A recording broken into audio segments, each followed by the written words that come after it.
As devastation continues with fires spreading across Southern California, nearly a dozen people are believed to be dead. The Los Angeles County Sheriff says he expects that number to rise. Take a look at this. This is aerial footage of the Palisades wildfire that continued to spread overnight.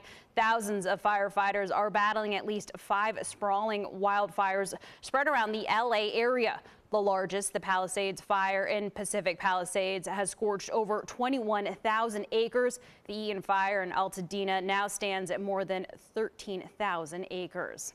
This comes as more than 100,000 people are under evacuation orders, including one Albany native who recently moved to California and is suffering the heartbreak of the fires. News 10's Vanessa Blasi spoke with this Albany native about the devastation her family has seen firsthand. Vanessa. Good evening, Cassie. Christine Taffer-Leanne was born and raised in Albany County, where she lived for nearly 30 years before moving to California in 2011.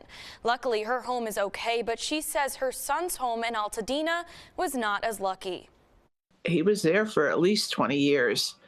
I remember when he first bought the place. A home for 20 years, gone in just 24 hours. They took the van and their 2 fur babies and went to stay with some friends in Simi Valley. Within 24 hours, his house was gone, the whole neighborhood. Christine says her son and his wife lived in Altadena, a community inside the Eaton fire danger zone. They left their home on Tuesday night before the evacuation order was even in place. Like, they took 3 backpacks with stuff. He thought he'd be home in 3 days.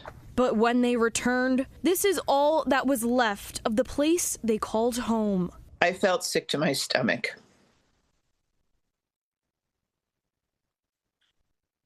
I had just been there. 3 days earlier, we had lunch together that previous Sunday. And I just love him so much. And her, but it was just devastating. And it's not just her son's home that has been lost in the roaring flames. People had homes right on the water. They're gone. Restaurants gone. All these beautiful landmarks are gone. Just the local supermarket. You know, I know you have Aldi's out there. We started getting Aldi's out here. And I was just in there the other day and it's like, it's gone. Christine lives in Lake Balboa between the Palisades fire and the Eaton fire. Although she cannot see any flames from her windows, just driving around, this is what the smoke looks like, filling the skies. It looks like a war zone out there. A nightmare that happened in the blink of an eye. LA will get through this and they will be stronger and will heal, but it's going to take a long time. They're going to have to process this grief. Right now, Christine's son and his wife are safe, staying with their friends while they search for an Airbnb. It's unclear if they plan to rebuild their house just yet once the devastation is over.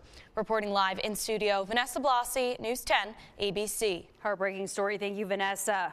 Meanwhile, Attorney General Letitia James is reminding New Yorkers to be cautious when donating to wildfire relief efforts in California. She suggests verifying who is asking for the donations, being careful giving online, avoiding cash donations, asking what it will be used for, and confirming that the organization is legit. If you believe an organization is misrepresenting its work, or if you think it may be a scam, you can file a complaint with the Charities Bureau online or call the number you see on your screen.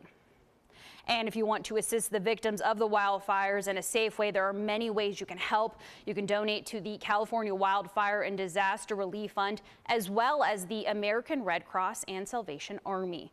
You can also find more resources on our website, news10.com. We will continue to follow the situation.